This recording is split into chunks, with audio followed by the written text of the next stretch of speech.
Hello friends, स्वागत है आप सभी का आपके अपने यूट्यूब चैनल RWGS रिवीजन में। तो जैसा कि आप सब लोग जानते होंगे, 1 मई से नवीन सर ने RW पर 9th सीरीज शुरू करी है, चेस के प्रैक्टिस सेट शुरू करी है। तो हम डेली उसका रिवीजन करेंगे पूरे प्रैक्टिस सेट का, जो लगभग 2 घंटे में 1.5 घंटे में हो पाएगा। हम उसका 20 मिनट में लगभग रिवीजन कर लेंगे। तो आज हमारा प्रैक्टिस सेट नंबर 1 और नवीन सर ने बोला था वो 40 प्रैक्टिस सेट करवाएंगे। तो पूरे के पूरे 40 प्रैक्टिस सेट का मैं भी आपको रिवीजन करवाऊंगी। तो आज है हमारा प्रैक्टिस सेट नंबर 1। तो चलिए शुरू करते हैं। क्वेश्चन नंबर 1 है मेदिएट्टू। मेदिएट्टू सदियों पुराना अनुष्ठान नाटक है, कहाँ का? केरल का, जिसको 2010 में यूनेस्को की अमूर्त सांस्कृतिक विरासत में शामिल किया गया था। मेदिएट्टू को केरल का एक सदियों पुराना अनुष्ठान नाटक, जिसको 2010 में यूनेस्को की अमूर्त सांस्कृतिक विरासत में शामिल किया गया था। अब नेक्स्ट पॉइंट है, कुल अमूर्त सांस्कृतिक विरासत भारत में कितनी है? तो कुल 15 है अमूर्त सांस्कृतिक विरासत भारत में। अब नेक्स्ट पॉइंट है, विश्व धरोहर स्थल कितनी है? तो 42 है, जिसमें से 34 सांस्कृतिक हैं, 7 प्राकृतिक है और 1 मिश्रित है। 34 सांस्कृतिक, 7 प्राकृतिक और 1 मिश्रित। अब नेक्स्ट पॉइंट, अमूर्त सांस्कृतिक विरासत। ये अमूर्त सांस्कृतिक विरासत होता क्या है? तो जैसे कि जिनका आकार नहीं होता, जैसे कि वैदिक जप हो गया, रामलीला हो गया, इनका कोई आकार नहीं है, तो ये अमूर्त सांस्कृतिक विरासत है। तो एक एक करके वो 15 अमूर्त सांस्कृतिक विरासत देखते हैं। भारत में कुल कितनी है? 15। तो 2008 में कुटियाट्टम, वैदिक जाप और रामलीला को शामिल किया गया था। 2010 में छाऊ, कालबेलिया जो कि राजस्थान का लोक नृत्य है, और मेदिएट्टू। 2016 में योग को शामिल किया गया था। 2017 में कुंभ मेला को शामिल किया गया था। 2021 में दुर्गा पूजा, और जो भी लेटेस्ट जो गरबा है, जो लेटेस्ट है वो गुजरात का, ये 15वीं अमूर्त सांस्कृतिक विरासत बनी है। 2008 में कुटियाट्टम, वैदिक जप और रामलीला। 2010 में छऊ, कालबेलिया और मेदिएट्टू। 2016 में योग। 2017 में कुंभ मेला। 2021 में दुर्गा पूजा और गरबा जो कि गुजरात का है, ये 15वीं अमूर्त सांस्कृतिक विरासत है। नेक्स्ट है क्वेश्चन नंबर 2, लोक नृत्य। मैंने हर एक टॉपिक का ना नाम डाल दिया, जिससे हम रिवीजन करते हैं। जब PDF में से हम रिवीजन करेंगे तो हमें पता चल जाएगा कि यहाँ लोक नृत्य लिख रहे हैं, यहाँ पे लोक उत्सव लिख रहे हैं। तो इसी प्रकार से मैंने हेडिंग डाल दी, और ये PDF भी आप सभी को टेलीग्राम पे मिल जाएगी। तो मेघालय के लोक नृत्य कौन कौन से हैं? लाहो, नोंगक्रेम, मेहंदी खलम, साग सुख, बंगाला और खासी। लाहो, नोंगक्रेम, मेहंदी खलम, साग सुख, बंगाला और खासी। इसी प्रकार केरल के कौन कौन से हैं? कथकली और मोहिनी अट्टम। ये केरल के शास्त्रीय नृत्य कौन कौन से? कथकली और मोहिनी अट्टम। अब नेक्स्ट क्वेश्चन नंबर 3 है, गंगूबाई हंगल। जो गंगूबाई हंगल थे, ये किराना घराना से संबंधित थे। किराना घराना कहाँ का था? तो मुजफ्फरनगर, यूपी में एक जगह है मुजफ्फरनगर, वहाँ पे किराना घराना था। किराना घराना के फाउंडर कौन थे? तो करीम खान थे। कौन थे? करीम खान। और कुछ अन्य कलाकार थे, बलदेव सिंह भाली, भीमसेन जोशी, अब्दुल वाहिद खान और उपेंद्र भट्ट। कौन कौन? गंगूबाई हंगल, फाउंडर थे करीम खान, बलदेव सिंह भाली, भीमसेन जोशी, अब्दुल वाहिद खान और Upendra Bhatt. Next question number 4 है, वाद्य यंत्र वादक। तो पहला है सितार। सितार वादक कौन कौन है? हरिशंकर भट्टाचार्य, पंडित रविशंकर, निखिल बनर्जी, विलायत खान और अरविंद पारिक। हरिशंकर भट्टाचार्य, पंडित रविशंकर, निखिल बनर्जी, विलायत खान और अरविंद पारिक। नेक्स्ट, अब वायलिन के कौन कौन है? के सुब्रमण्यम और के वैद्यनाथन। के सुब्रमण्यम और के वैद्यनाथन। संतूर में कौन कौन है? शिव कुमार शर्मा, भजन सोपोरी। शिव कुमार शर्मा और भजन सोपोरी। सारंगी का कौन कौन है? बुंदू खां और सुल्तान खां। नेक्स्ट क्वेश्चन नंबर 5 है, उत्सव। तमिलनाडु के उत्सव दिखते हैं, चिरिथाई, चित्राथी और जलीकट्टू। ये एक बुल फेस्टिवल के नाम से भी जाना जाता है। कौन सा? जलीकट्टू। और पोंगल, मामहन, पुंथुड़ू तमिलनाडु का न्यू ईयर है। और केरल का नववर्ष कौन सा होता है? विशु। तमिलनाडु का नववर्ष कौन सा है? पुंथुड़ू। और केरल का नववर्ष कौन सा है? विशु। क्वेश्चन नंबर 6 है, स्पोर्ट्स, यहाँ से स्पोर्ट्स के क्वेश्चन शुरू हैं। पहला पॉइंट है, भारत पहली बार हॉकी वर्ल्ड कप कब जीता था? तो भारत पहली बार हॉकी वर्ल्ड कप जीता था 1975 में, और अब तक केवल एक बार ही जीत पाया है। 1975 में जीता था। 1975 में से भारत ने पाकिस्तान को हराया था, और ये कहाँ पर हो रहा था? मलेशिया में हो रहा था। ये वाला मैच जो हुआ था हॉकी का वर्ल्ड कप का फाइनल, ये कहाँ पर हुआ था? मलेशिया में हुआ था। उस टाइम कैप्टन थे अजीत पाल सिंह। अजीत पाल सिंह थे, 1975 में जीता था, पाकिस्तान को हराया था, और केवल भारत अब तक एक बार ही वर्ल्ड कप जीता है। अब नेक्स्ट पॉइंट है, पहला हॉकी वर्ल्ड कप हुआ कब था? जब सबसे पहली बार हॉकी वर्ल्ड कप कब हुआ था? तो 1971 में हुआ था, बार्सिलोना में हुआ था। इसमें पाकिस्तान जीता था, और इसका रनर अप कौन था? उपविजेता कौन था? स्पेन था। नेक्स्ट है 2023 में हॉकी वर्ल्ड कप कहाँ पर हुआ था? तो उड़ीसा के भुवनेश्वर में, जो कि भारत में है, यहाँ पर हुआ था। इसमें जर्मनी जीता था और बेल्जियम इसका उपविजेता था। नेक्स्ट 2026 में कहाँ पर होगा? तो बेल्जियम और नीदरलैंड में 2026 का हॉकी वर्ल्ड कप होगा। तो भारत कब जीता है? 1975 में केवल एक बार। उस टाइम कैप्टन कौन थे? अजीत पाल सिंह। और किसको हराया था? पाकिस्तान को हराया था। नेक्स्ट क्वेश्चन नंबर 7 है, पंजाब के संगीत का मुख्य रूप क्या है? तो टप्पा है पंजाब के संगीत का मुख्य रूप। कुछ अन्य हैं, जुगनी, सुहाग, लूरियन और घोरियन। ये भी पंजाब से ही रिलेटेड संगीत है, जुगनी, सुहाग, लूरियन, घोरियन और टप्पा। क्वेश्चन नंबर 8 है, टेनिस टूर्नामेंट। जो टेनिस टूर्नामेंट होते हैं, तो हम इसको कैसे याद रख सकते हैं? ऑफ वाउ के नाम से याद रख सकते हैं। इसमें ए का मतलब क्या है? ऑस्ट्रेलियन ओपन, जो कि 1905 से शुरू हुआ था। एफ का मतलब है फ्रेंच ओपन, जो कि 1891 में शुरू हुआ था। बी से है विंबलडन, जो 1877 में शुरू हुआ था। और यू से है यूएस ओपन, ये 1881 में शुरू हुआ था। तो सबसे पुराना कौन सा है? तो सबसे पुराना है विंबलडन, जो कि 1877 में शुरू हुआ था। ऑस्ट्रेलियन ओपन कब शुरू हुआ था? 1905 में। फ्रेंच ओपन 1891 में, विंबलडन 1877 में, और यूएस ओपन 1881 में शुरू हुआ था। नेक्स्ट विंबलडन ओपन, ये घास के मैदान में होने वाला एकमात्र है। ये एकमात्र ऐसा है जो घास के मैदान पर खेला जाता है। जो फ्रेंच ओपन है, ये मिट्टी के मैदान में खेला जाता है।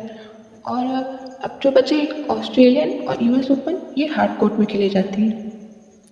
अब जो 2024 ऑस्ट्रेलियन ओपन जो हुआ है, इसमें मेल विजेता कौन है? तो जानिक सिनर, जो कि इटली के रहने वाले हैं, और फीमेल में है आर्यना सवालेंका, ये बेलारूस की है। नेक्स्ट क्वेश्चन नंबर 9 है, किरण देसाई को बुकर पुरस्कार मिला था कब? 2006 में। तो किस बुक के लिए मिला था? The inheritance of loss. उनको बुकर प्राइज मिला था 2006 में, द इनहेरिटेंस ऑफ लॉस के लिए किरण देसाई की कुछ अन्य पुस्तक हैं, एम्बल्स ऑफ ट्रांसफॉर्मेशन, हल्ला बोल, ग्वावा ऑर्चर्ड। एम्बल्स ऑफ ट्रांसफॉर्मेशन और हल्ला बोलो, ग्वावा ऑर्चर्ड, यानी अनीता देसाई की हैं। किरण देसाई की। अनीता देसाई किरण देसाई की ही माँ है। तो इनकी कौन कौन सी बुक है? फास्टिंग फीस्टिंग और इन कस्टडी। अब यहाँ से स्टार्ट होते हैं पॉलिटी के क्वेश्चंस। तो पॉलिटी में जो क्वेश्चन नंबर 1 है वो है, संविधान सभा का प्रथम सत्र कब हुआ था? तो संविधान सभा का प्रथम सत्र हुआ था 9 दिसंबर 1946 को। जो संविधान सभा है, इसकी स्थापना कब की गई थी? इसकी स्थापना की गई थी 6 दिसंबर 1946 को। फ्रेंच प्रथा पर आधारित है संविधान सभा की स्थापना। कब हुई थी स्थापना? 6 दिसंबर 1946 को। इसका प्रथम सत्र कब हुआ था? 9 दिसंबर 1946 को। अब नेक्स्ट क्वेश्चन है, 9 दिसंबर 1946 को पहले स्पीकर कौन बने थे संविधान सभा के? तो कौन बने थे? JB कृपलानी। 9 दिसंबर को जो प्रथम सत्र हुआ था, इसमें अध्यक्ष बने थे सच्चिदानंद सिन्हा, ये अस्थायी अध्यक्ष बने थे। अब नेक्स्ट पॉइंट है, 11 दिसंबर 1946 को स्थायी अध्यक्ष कौन बनाया गया था? राजेंद्र प्रसाद को स्थायी अध्यक्ष बनाया गया था। और इससे पहले जब 9 दिसंबर 1946 को बैठक हुई थी, तो अस्थायी अध्यक्ष कौन बने थे? सच्चिदानंद सिन्हा बने थे। नेक्स्ट 13 दिसंबर 1946 को उद्देश्य प्रस्ताव पेश किया था किसने? जवाहरलाल नेहरू जी ने। कुल कितने सत्र हुए हैं संविधान सभा के?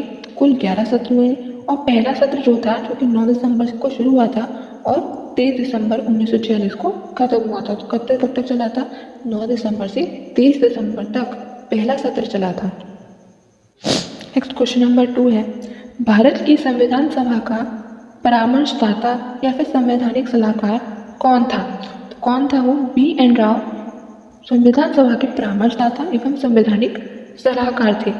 इन्होंने ही संविधान सभा का पहला प्रारूप बनाया था। नेक्स्ट क्वेश्चन नंबर 3 है, संविधान सभा का गठन किसके आधार पर हुआ था? तो कैबिनेट मिशन जो आया था, कब आया था? 24 मार्च 1946 को जब ये दिल्ली आया था, और जो पेश किया गया था 16 मई 1946 को किया गया था। इसी के आधार पर संविधान सभा का गठन हुआ था।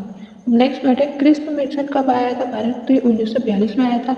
सेकेंड वर्ल्ड वॉर में भारतीयों को शामिल करने के लिए क्रिस्प मिशन आया था। नेक्स्ट क्वेश्चन नंबर 4 है, संविधान सभा की प्रांतीय समिति का अध्यक्ष कौन था? तो कौन थे? सरदार वल्लभ भाई पटेल थे संविधान सभा की प्रांतीय समिति के अध्यक्ष। एक समिति थी प्रारूप समिति, जिसको ड्राफ्टिंग समिति भी बोला जाता है। इसके अध्यक्ष कौन थे? तो BR अम्बेडकर थे, डॉक्टर BR अम्बेडकर थे। नेक्स्ट है मौलिक अधिकार सलाहकार समिति, मौलिक अधिकार की जो सलाहकार समिति, इसके अध्यक्ष भी कौन थे? सरदार वल्लभ भाई पटेल थे। तो सरदार वल्लभ भाई पटेल किसके थे? संविधान सभा की प्रांतीय समिति और मौलिक अधिकार की सलाहकार समिति के अध्यक्ष थे। नेक्स्ट पॉइंट है, अल्पसंख्यकों के लिए समिति के अध्यक्ष कौन बने थे? तो HC मुखर्जी।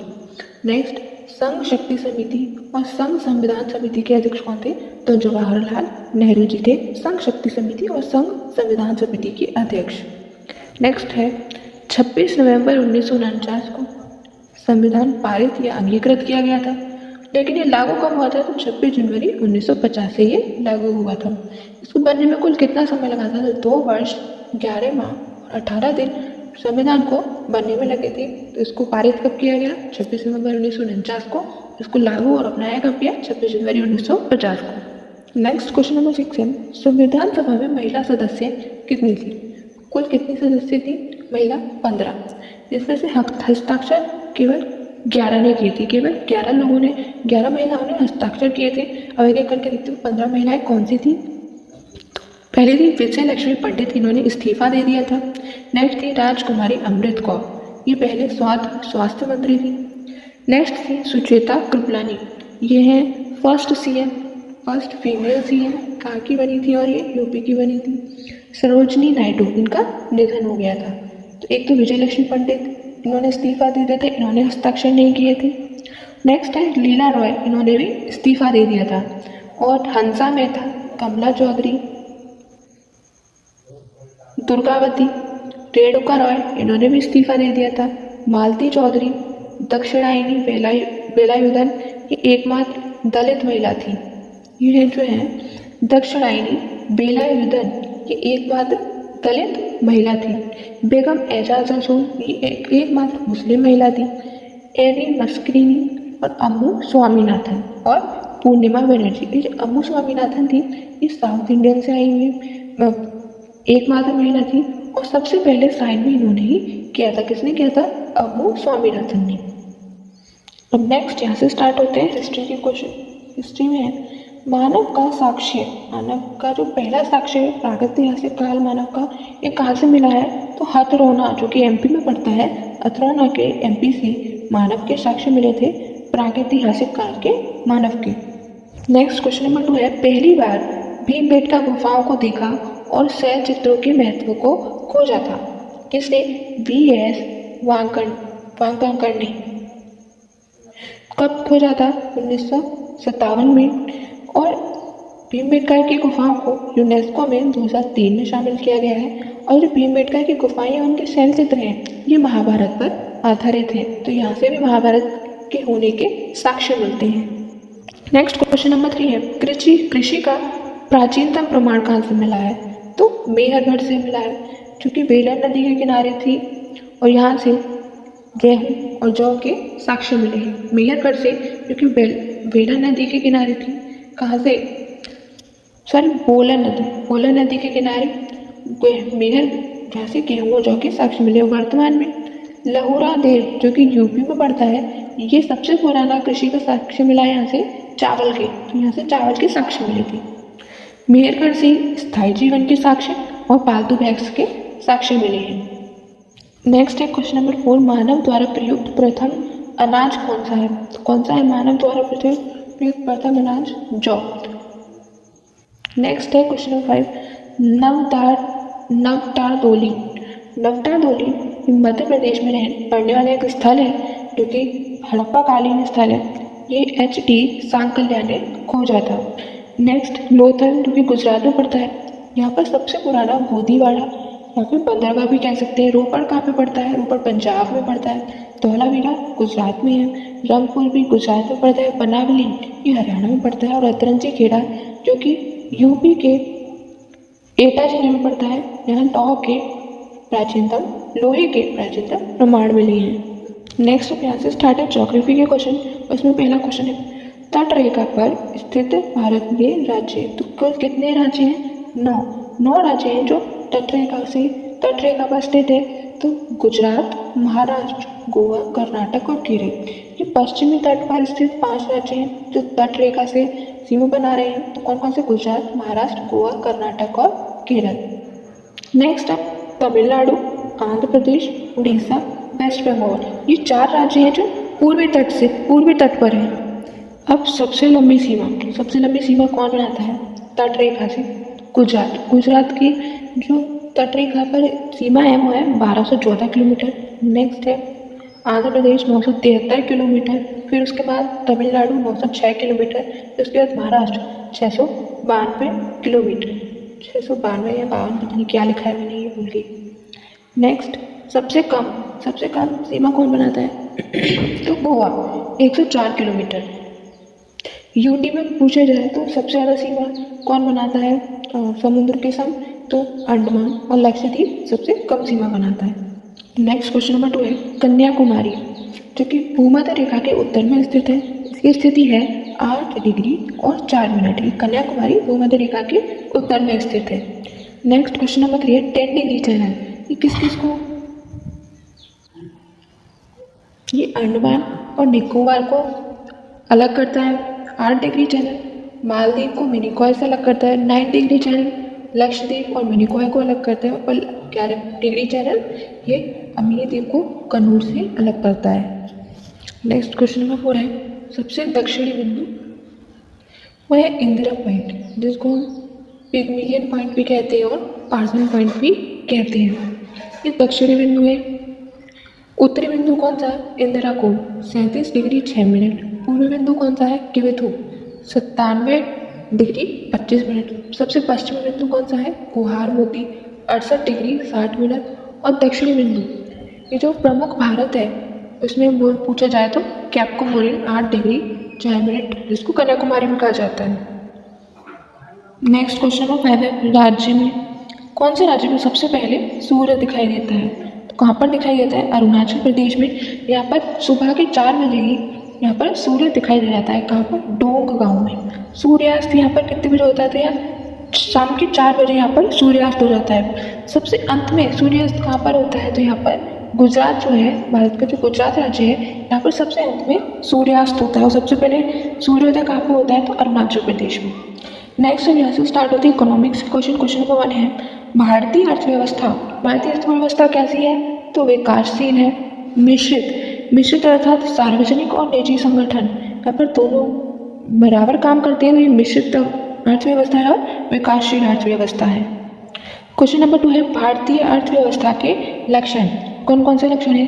धन की न्यून कार्य क्षमता है, प्रति व्यक्ति आय भी कम है और पूंजी निर्माण की न्यून दर है। कौन कौन से लक्षण है भारतीय अर्थव्यवस्था के? धन की न्यून कार्य क्षमता, प्रति व्यक्ति आय कम है और पूंजी निर्माण की न्यून दर है। नेक्स्ट क्वेश्चन नंबर 3 है भारत में गरीबी का आकलन कौन करता है? तो नीति आयोग का जो कार्यदल है उसके द्वारा भारत में गरीबी का आकलन किया जाता है। पहले कौन करता था? तो पहले करता था NSSO मतलब नेशनल सैंपल सर्वे ऑफिस, और CSO ये दोनों मिलकर करते थे। CSO मतलब सेंट्रल स्टैटिस्टिक्स ऑफिस। अभी जो NSSO है और CSSO को इनका विलय कर दिया गया 23 मई 2019 को इनका विलय कर दिया गया। किसमें? मॉस्पी मतलब ministry for statistics and programme implement. इनका विलय कर दिया गया और ये गरीबी का आकलन करती है। नेक्स्ट है क्वेश्चन नंबर 4 पंचवर्षीय योजना। भारत में कुल कितनी पंचवर्षीय योजना आई थी? 12। समय से प्रारंभ नहीं, कौन सी नहीं हो पाई थी? तो 8वीं जो पंचवर्षीय योजना है ये समय से प्रारंभ नहीं हो पाई थी। तो पहली कब से कब तक हुई थी? 1951 से 1956 तक, उसके बाद 1956 से 1961 तक, और तीसरी हुई थी 1961 से 1966 तक। फिर 3 साल का गैप रहा था। उसके बाद चौथी 1969 से 1974 तक, इसके बाद 1974 से 1978 तक, इसके बाद 1980 से 1985 तक, फिर अगली 1985 से 1990 तक, इसके बाद भी 2 साल का गैप रहा, और फिर उसके बाद 1992 से 1997 तक, फिर 1997 से 2002 तक, 2002 से फिर 2007 तक, 2007 से 2012 तक, और 2012 से 2017 तक ये पूरी नहीं हो पाई थी। इसके बाद फिर नीति आयोग का गठन कर दिया गया था, तो ये पंचवर्षीय योजना पूरी नहीं हो पाई थी। नेक्स्ट यहाँ से स्टार्ट होते हैं साइंस की क्वेश्चन। क्वेश्चन नंबर 1 है किलोवाट घंटा, ये किसका मात्रक है? ये विद्युत का मात्रक है। मल्टीप्लायर, मल्टीप्लायर से क्या नापा जाता है? तो रक्त आर्द्रता किससे मापी जाती है? हाइग्रोमीटर से। वायु दाब किससे मापा जाता है? बैरोमीटर से। वायु का वेग किससे मापा जाता है? तो एनीमोमीटर से मापा जाता है। नेक्स्ट क्वेश्चन नंबर 2 है रेडियो एक्टिव पदार्थ की सक्रियता किसके द्वारा मापी जाती है? बैकोरल, बैकोरल के द्वारा रेडियो एक्टिव पदार्थ की सक्रियता मापी जाती है। दाब किसके द्वारा? दाब का क्या मात्रक है? तो पास्कल दाब का मात्रक है। नेक्स्ट क्वेश्चन नंबर 3 है जल का वाष्प में परिवर्तन, ये कैसा परिवर्तन? तो ये भौतिक परिवर्तन है।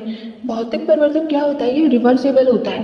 तो पहले जैसे जल से हम बर्फ बनाती है, तो बर्फ दोबारा पानी भी बन सकती है, तो ये एक रिवर्सिबल रिएक्शन हो गई। ये अवस्था, जैसी अवस्था पहले थी वो वापस आ सकती है, रिवर्सिबल है। तो लोहे से चुंबक, तांबे से तार, ये भौतिक परिवर्तन के उदाहरण है। केमिकल चेंज क्या होता है? जैसे दूध से दही बनना, फल का पकना। केमिकल चेंज क्या होता है? ये अनरिवर्सिबल होती है। ये जो अवस्था पहले थी वो वैसे वापस नहीं आ सकती है। नेक्स्ट क्वेश्चन नंबर 4 है पीएच मान। पीएच मान की खोज किसने करी थी? तो सोरेनसेन ने इसकी खोज करी थी। और इन्होंने जो ये बताया है ना कि अम्लीय इतने पे होता है, क्षारीय इतने पे होता है, ये इन्होंने 25 डिग्री सेल्सियस पर गणना करके बताया। इन्होंने 25 डिग्री सेल्सियस पर बताया है। तो पीएच मान 11 से लेकर 14 तक, 0 से लेकर 14 तक होता है। और अम्लीय कब से कब तक? 0 से 7 से कम तक। 0 से शुरू होता है और 7 से कम तक जो इनका पीएच मान होता है वो अम्लीय कहलाते हैं। क्षारीय इस 7 से ज़्यादा या फिर 14 तक, 7 से ज़्यादा 14 तक इसके बाद क्षारीय कहलाने लग जाती है। न्यूट्रल, न्यूट्रल कितना होता है? 7, जैसे पानी का मान है 7, ये न्यूट्रल, ये ना तो अम्लीय है और ना क्षारीय है। नेक्स्ट क्वेश्चन नंबर 5 है जल में घुलनशीलता। जल में जो घुलनशील है कौन कौन से विटामिन है? बी और सी विटामिन जो है ये जल में घुलनशील है। बाकी जो के ई डी ए ये जल में घुलनशील विटामिन है। नेक्स्ट क्वेश्चन नंबर है शरीर जो हमारा शरीर बना लेता है, कौन कौन से विटामिन है जो हमारा शरीर बना लेता है? विटामिन डी और के। विटामिन डी और के हमारा शरीर बना लेता है, बाकी सभी विटामिन नहीं बना सकता। तो ये विटामिन के है आंत के जो जीवाणु होते हैं उनके द्वारा बनाया जाता है। तो यही थे आज के क्वेश्चंस। आई होप आप सभी का रिवीजन अच्छे से हुआ होगा, आप सभी को मेरी वीडियो पसंद आई होगी। तो कैसी लगी आपको मेरी वीडियो कमेंट सेक्शन में बताना ना भूलें। अपने दोस्तों के साथ ज़्यादा से ज़्यादा शेयर करें, बहुत मेहनत लगती है नोट्स को बनाने में। तो thank you so much everyone for watching my video. Please subscribe करना ना भूलें मेरा चैनल, अपने दोस्तों के साथ शेयर करिए। Thank you so much everyone.